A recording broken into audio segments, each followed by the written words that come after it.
Don Quixote by Miguel de Cervantes Saavedra. Volume I, Chapter 29, which treats of the droll device and method adopted to extricate our love-stricken knight from the severe penance he had imposed upon himself. Full size. Such, sirs, is the true story of my sad adventures. Judge for yourselves now whether the sighs and lamentations you heard, and the tears that flowed from my eyes, had not sufficient cause even if I had indulged in them more freely, and if you consider the nature of my misfortune you will see that consolation is idle, as there is no possible remedy for it. All I ask of you is, what you may easily and reasonably do, to show me where I may pass my life unharassed by the fear and dread of discovery by those who are in search of me, for though the great love my parents bear me makes me feel sure of being kindly received by them, so great is my feeling of shame at the mere thought that I cannot present myself before them as they expect, that I had rather banish myself from their sight forever than look them in the face with the reflection that they beheld mine stripped of that purity they had a right to expect in me. With these words she became silent, and the color that overspread her face showed plainly the pain and shame she was suffering at heart. In theirs the listeners felt as much pity as wonder at her misfortunes. But as the curate was just about to offer her some consolation and advice, Cardenio forestalled him, saying, "So then, Señora, you are the fair Dorothea, the only daughter of the rich Clenardo?" Dorothea was astonished at hearing her father's name, and at the miserable appearance of him who mentioned it, for it has been already said how wretchedly clad Cardenio was, so she said to him, "And who may you be, brother, who seem to know my father's name so well? For so far, if I remember rightly, I have not mentioned it in the whole story of my misfortunes." "I am that unhappy being, Señora," replied Cardenio, "whom, as you have said, Luscinda declared to be her husband. I am the unfortunate Cardenio, whom the wrongdoing of him who has brought you to your present condition has reduced to the state you see me in, bare, ragged, bereft of all human comfort, and what is worse, of reason, for I only possess it when heaven is pleased for some short space to restore it to me. I, Dorothea, am he who witnessed the wrong done by Don Fernando, and waited to hear the yes uttered by which Luscinda owned herself his betrothed. I am he who had not courage enough to see how her fainting fit ended, or what came of the paper that was found in her bosom, because my heart had not the fortitude to endure so many strokes of ill fortune at once, and so losing patience I quitted the house, and leaving a letter with my host, which I entreated him to place in Luscinda's hands, I betook myself to these solitudes, resolved to end here the life I hated as if it were my mortal enemy. But fate would not rid me of it, contenting itself with robbing me of my reason, perhaps to preserve me for the good fortune I have had in meeting you. For if that which you have just told us be true, as I believe it to be, it may be that heaven has yet in store for both of us a happier termination to our misfortunes than we look for, because seeing that Luscinda cannot marry Don Fernando, being mine, as she has herself so openly declared, and that Don Fernando cannot marry her as he is yours, we may reasonably hope that heaven will restore to us what is ours, as it is still in existence and not yet alienated or destroyed. And as we have this consolation springing from no very visionary hope or wild fancy, I entreat you, Señora, to form new resolutions in your better mind, as I mean to do in mine, preparing yourself to look forward to happier fortunes, for I swear to you by the faith of a gentleman and a Christian not to desert you until I see you in possession of Don Fernando. And if I cannot by words induce him to recognize his obligation to you, in that case to avail myself of the right which my rank as a gentleman gives me, and with just cause challenge him on account of the injury he has done you, not regarding my own wrongs, which I shall leave to heaven to avenge, while I on earth devote myself to yours." Cardenio's words completed the astonishment of Dorothea, and not knowing how to return thanks for such an offer, she attempted to kiss his feet. But Cardenio would not permit it, and the licentiate replied for both, commended the sound reasoning of Cardenio, and lastly, begged, advised, and urged them to come with him to his village, where they might furnish themselves with what they needed, and take measures to discover Don Fernando, or restore Dorothea to her parents, or do what seemed to them most advisable. Cardenio and Dorothea thanked him, and accepted the kind offer he made them, and the barber, who had been listening to all attentively and in silence, on his part some kindly words also, and with no less goodwill than the curate offered his services in any way that might be of use to them. He also explained to them in a few words the object that had brought them there, and the strange nature of Don Quixote's madness, and how they were waiting for his squire, who had gone in search of him. Like the recollection of a dream, the quarrel he had had with Don Quixote came back to Cardenio's memory, and he described it to the others, but he was unable to say what the dispute was about. Full size at this moment they heard a shout, and recognized it as coming from Sancho Panza, who, not finding them where he had left them, was calling aloud to them. They went to meet him, and in answer to their inquiries about Don Quixote, he told them how he had found him stripped to his shirt, lank, yellow, half dead with hunger, and sighing for his lady Dulcinea, and although he had told him that she commanded him to quit that place and come to El Toboso, where she was expecting him, he had answered that he was determined not to appear in the presence of her beauty until he had done deeds to make him worthy of her favor, and if this went on, Sancho said, he ran the risk of not becoming an emperor as in duty bound, or even an archbishop, which was the least he could be, for which reason they ought to consider what was to be done to get him away from there. The licentiate in reply told him not to be uneasy, for they would fetch him away in spite of himself. He then told Cardenio and Dorothea what they had proposed to do to cure Don Quixote, or at any rate take him home, upon which Dorothea said that she could play the distressed damsel better than the barber, especially as she had there the dress in which to do it to the life, and that they might trust to her acting the part in every particular requisite for carrying out their scheme, for she had read a great many books of chivalry, and knew exactly the style in which afflicted damsels begged boons of knights errant. In that case, said the curate, there is nothing more required than to set about it at once, for beyond a doubt fortune is declaring itself in our favor, since it has so unexpectedly begun to open a door for your relief, and smooth the way for us to our object. Dorothea then took out of her pillow-case a complete petticoat of some rich stuff, and a green mantle of some other fine material, and a necklace and other ornaments out of a little box, and with these in an instant she so arrayed herself that she looked like a great and rich lady. All this, and more, she said, she had taken from home in case of need, but that until then she had had no occasion to make use of it. They were all highly delighted with her grace, air, and beauty, and declared Don Fernando to be a man of very little taste when he rejected such charms.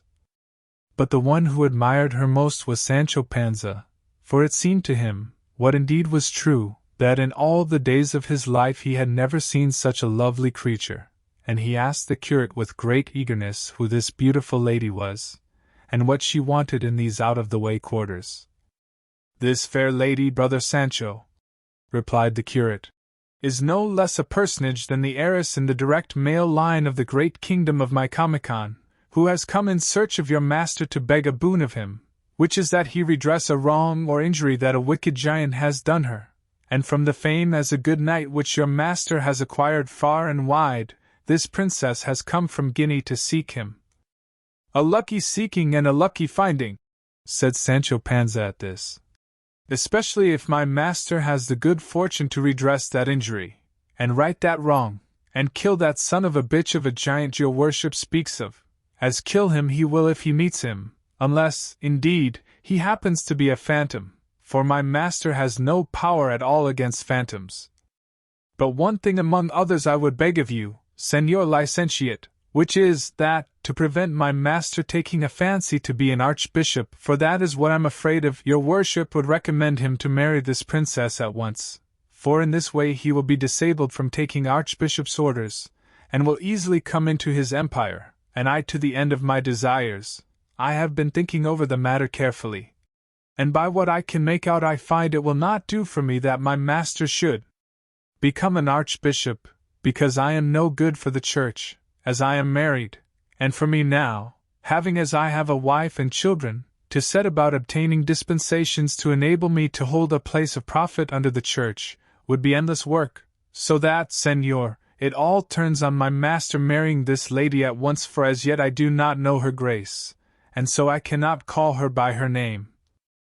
She is called the Princess Micomicona, said the curate. For as her kingdom is Micomicon, it is clear that must be her name. There's no doubt of that, replied Sancho, for I have known many to take their name and title from the place where they were born and call themselves Pedro of Alcala, Juan of Ubeda, and Diego of Valladolid, and it may be that over there in Guinea queens have the same way of taking the names of their kingdoms. So it may, said the curate, and as for your master's marrying, I will do all in my power towards it. With which Sancho was as much pleased as the curate was amazed at his simplicity and at seeing what a hold the absurdities of his master had taken of his fancy, for he had evidently persuaded himself that he was going to be an emperor. By this time Dorothea had seated herself upon the curate's mule, and the barber had fitted the oxtail beard to his face, and they now told Sancho to conduct them to where Don Quixote was, warning him not to say that he knew either the licentiate or the barber, as his master's becoming an emperor entirely depended on his not recognizing them. Either the curate nor Cardenio, however, thought fit to go with them. Cardenio lest he should remind Don Quixote of the quarrel he had with him, and the curate as there was no necessity for his presence just yet, so they allowed the others to go on before them, while they themselves followed slowly on foot. The curate did not forget to instruct Dorothea how to act, but she said they might make their minds easy, as everything would be done exactly as the books of chivalry required and described. Full size they had gone about 3/4 of a league when they discovered Don Quixote in a wilderness of rocks, by this time clothed, but without his armor, and as soon as Dorothea saw him and was told by Sancho that that was Don Quixote, she whipped her palfrey, the well-bearded barber following her, and on coming up to him her squire sprang from his mule and came forward to receive her in his arms. And she dismounting with great ease of manner advanced to kneel before the feet of Don Quixote, and though he strove to raise her up, she without rising addressed him in this fashion. From this spot I will not rise, valiant and doughty knight, until your goodness and courtesy grant me a boon, which will redound to the honor and renown of your person and render a service to the most disconsolate and afflicted damsel the sun has seen, and if the might of your strong arm corresponds to the repute of your immortal fame, you are bound to aid the helpless being who, led by the savour of your renowned name, hath come from far distant lands to seek your aid in her misfortunes. I will not answer a word, beauteous lady, replied Don Quixote, nor will I listen to anything further concerning you, until you rise from the earth. I will not rise, señor, answered the afflicted damsel, unless of your courtesy the boon I ask is first granted me. I grant and accord it, said Don Quixote, provided without detriment or prejudice to my king, my country, or her who holds the key of my heart and freedom, it may be complied with. It will not be to the detriment or prejudice of any of them, my worthy lord,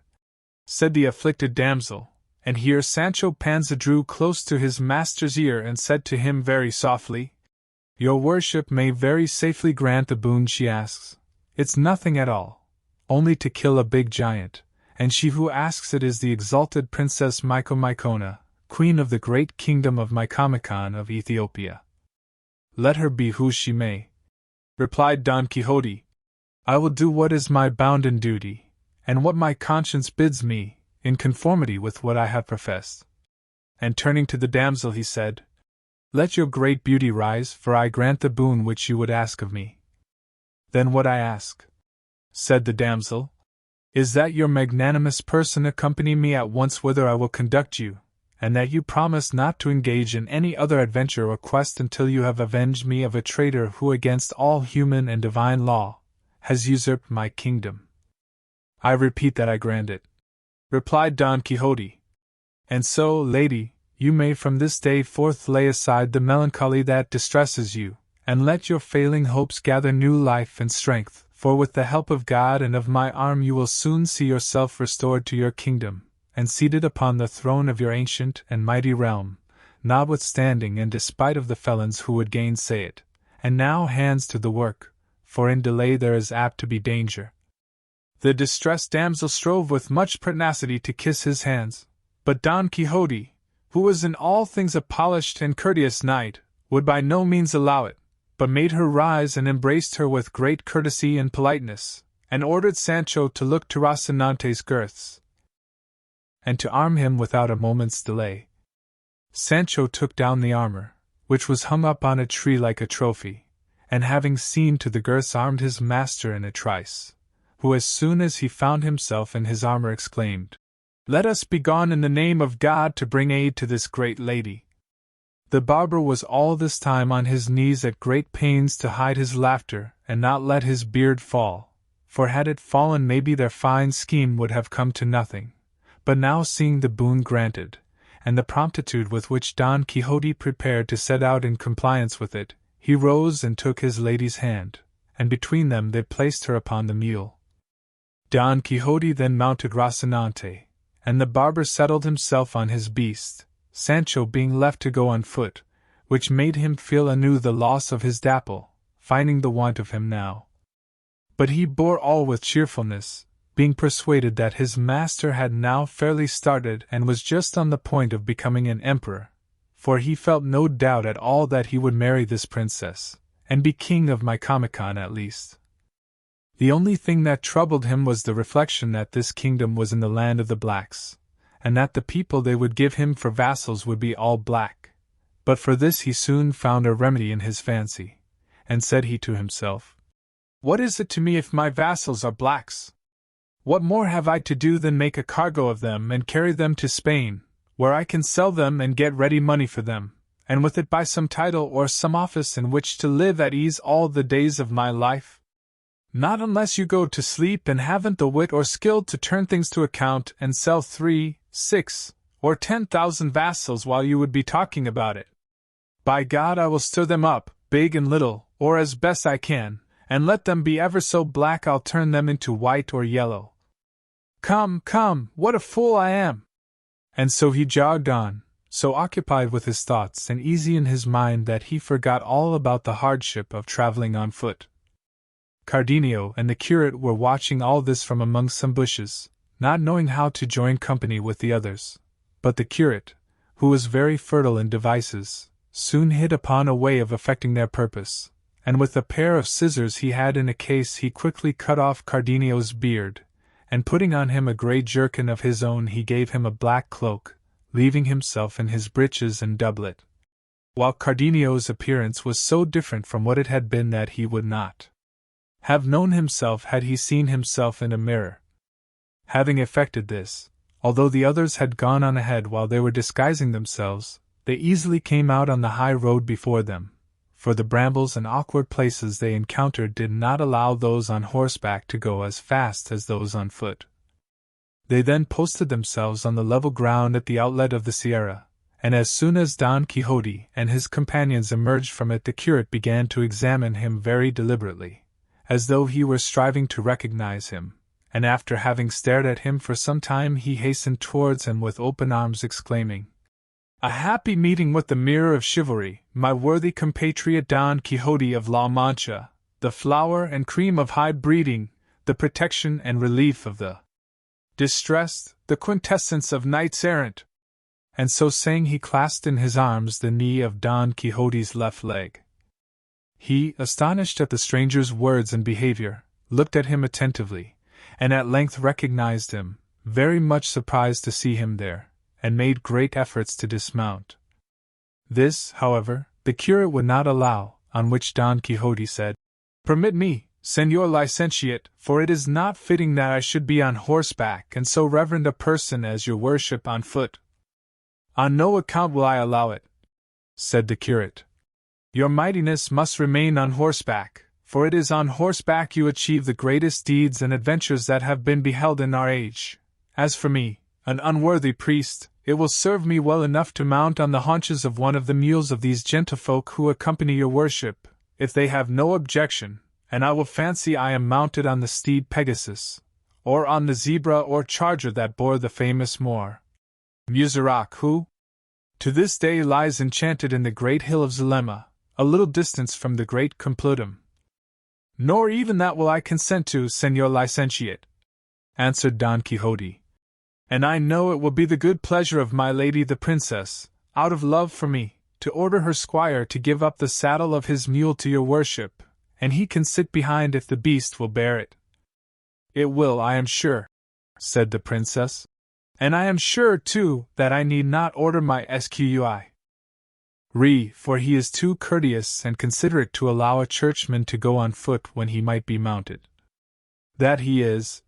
said the barber, and at once alighting, he offered his saddle to the curate, who accepted it without much entreaty, but unfortunately as the barber was mounting behind, the mule, being as it happened a hired one, which is the same thing as saying ill-conditioned, lifted its hind hoofs and let fly a couple of kicks in the air, which would have made Master Nicholas wish his expedition in quest of Don Quixote at the devil had they caught him on the breast or head. As it was, they so took him by surprise that he came to the ground, giving so little heed to his beard that it fell off, and all he could do when he found himself without it was to cover his face hastily with both his hands and moan that his teeth were knocked out. Don Quixote, when he saw all that bundle of beard detached, without jaws or blood, from the face of the fallen squire, exclaimed, "By the living God, but this is a great miracle! It has knocked off and plucked away the beard from his face as if it had been shaved off designedly." The curate, seeing the danger of discovery that threatened his scheme, at once pounced upon the beard and hastened with it to where Master Nicholas lay, still uttering moans, and drawing his head to his breast had it on in an instant, muttering over him some words which he said were a certain special charm for sticking on beards, as they would see, and as soon as he had it fixed he left him. And the squire appeared well bearded and whole as before, whereat Don Quixote was beyond measure astonished, and begged the curate to teach him that charm when he had an opportunity, as he was persuaded its virtue must extend beyond the sticking on of beards, for it was clear that where the beard had been stripped off the flesh must have remained torn and lacerated, and when it could heal all that it must be good for more than beards. And so it is, said the curate, and he promised to teach it to him on the first opportunity. They then agreed that for the present the curate should mount, and that the three should ride by turns until they reached the inn, which might be about 6 leagues from where they were. 3 then being mounted, that is to say, Don Quixote, the princess, and the curate, and 3 on foot, Cardenio, the barber, and Sancho Panza, Don Quixote said to the damsel, "Let your highness, lady, lead on whithersoever is most pleasing to you." But before she could answer, the licentiate said full sighs, "Towards what kingdom would your ladyship direct our course? Is it perchance towards that of my Comicon? It must be, or else I know little about kingdoms." She, being ready on all points, understood that she was to answer, "Yes." So she said, "Yes, señor, my way lies towards that kingdom." "In that case," said the curate, "we must pass right through my village, and there your worship will take the road to Cartagena, where you will be able to embark, fortune favoring, and if the wind be fair and the sea smooth and tranquil, in somewhat less than 9 years you may come in sight of the great lake Meotides, which is little more than 100 days' journey this side of your highness's kingdom." "Full size, your worship is mistaken, señor," said she,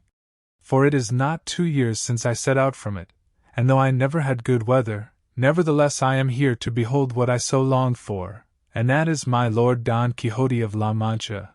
whose fame came to my ears as soon as I set foot in Spain and impelled me to go in search of him, to commend myself to his courtesy, and entrust the justice of my cause to the might of his invincible arm." "Enough, no more praise," said Don Quixote at this, "for I hate all flattery. And though this may not be so, still language of the kind is offensive to my chaste ears.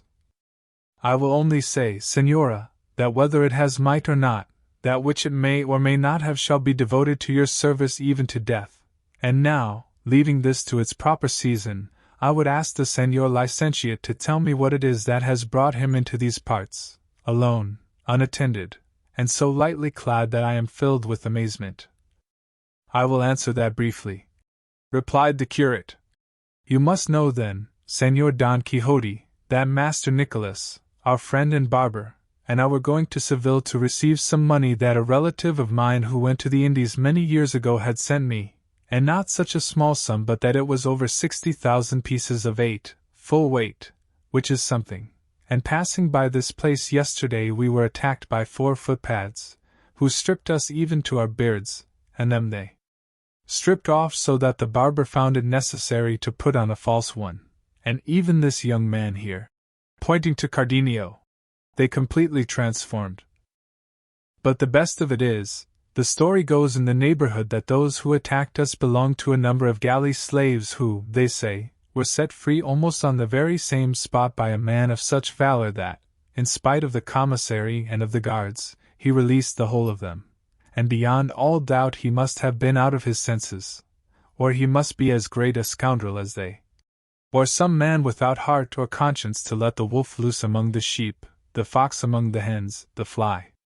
among the honey. He has defrauded justice, and opposed his king and lawful master, for he opposed his just commands. He has, I say, robbed the galleys of their feet, stirred up the holy brotherhood which for many years past has been quiet, and lastly, has done a deed by which his soul may be lost without any gain to his body. Sancho had told the curate and the barber of the adventure of the galley slaves, which, so much to his glory, his master had achieved, and hence the curate in alluding to it made the most of it to see what would be said or done by Don Quixote, who changed color at every word, not daring to say that it was he who had been the liberator of those worthy people. These, then, said the curate, were they who robbed us, and God in his mercy pardon him who would not let them go to the punishment they deserved. Full sighs,